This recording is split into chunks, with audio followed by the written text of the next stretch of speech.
All right, let's take a look at example 1 where we're asked to take the limit of this polynomial expression, the limit as x goes to negative 2 of 3x to the fourth plus 2x squared minus x plus 1.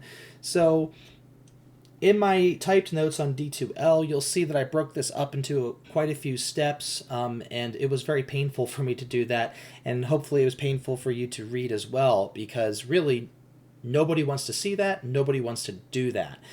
These limit laws are really just guaranteeing and asserting to us that we can perform limits the way that we naturally would like to perform limits. So for instance here, instead of splitting this up painfully slow into lots of little parts, what I'm going to go ahead and do here is effectively I'm going to point out the rules and the laws ahead. So laws 1 and 2. It says that if you've got a bunch of things added or subtracted together, you can just take the limit of each piece.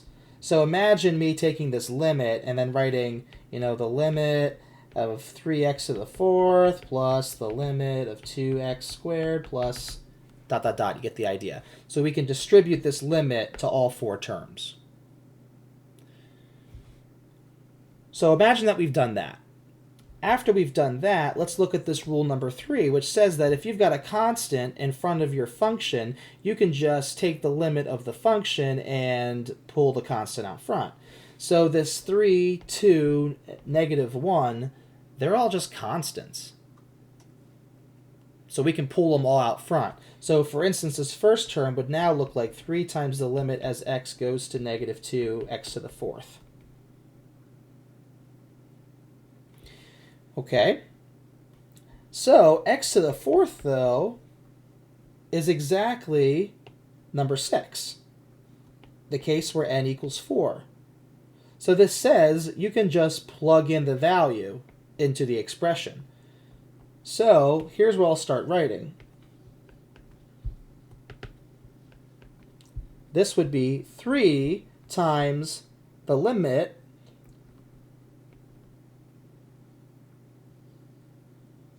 Let me actually write this out. I think that might be better. So the limit as x goes to negative 2 of x to the fourth. Okay? And then we'll use number 6 to solve that guy.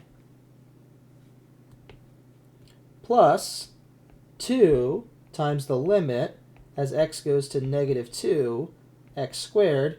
And again, we'll use law number 6 to take care of that one. Minus the limit as x goes to negative 2 of x, and unsurprisingly, number 6 again to the rescue. Plus, well, in this case, we're taking the limit of 1. And if we remember from a previous video, the 2.2 notes, the limit of a constant is just that constant. So the limit of 1 is 1.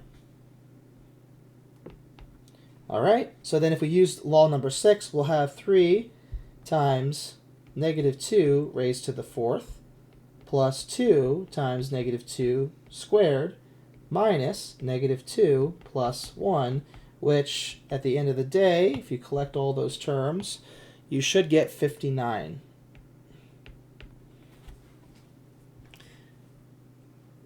And now you may be thinking to yourself, couldn't we have just plugged in negative 2 from the very beginning and gotten the same result?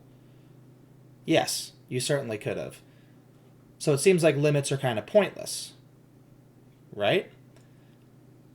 Not really. Nobody invented limits to study or to be used to study continuous functions. And this function right here, 3x to the fourth plus 2x squared minus x plus 1, that's a polynomial. And you should know from an algebra or pre-calculus class that every single polynomial is continuous. The limit of a continuous function is just the value of the continuous function at that point. The point of this example 1 is just to get practice using these limit laws and seeing how they work. In practice, nobody uses limits to study continuous functions. They're continuous. The limit exists everywhere, and it's equal to the value of the function. Example 2 is where things get a little bit more interesting.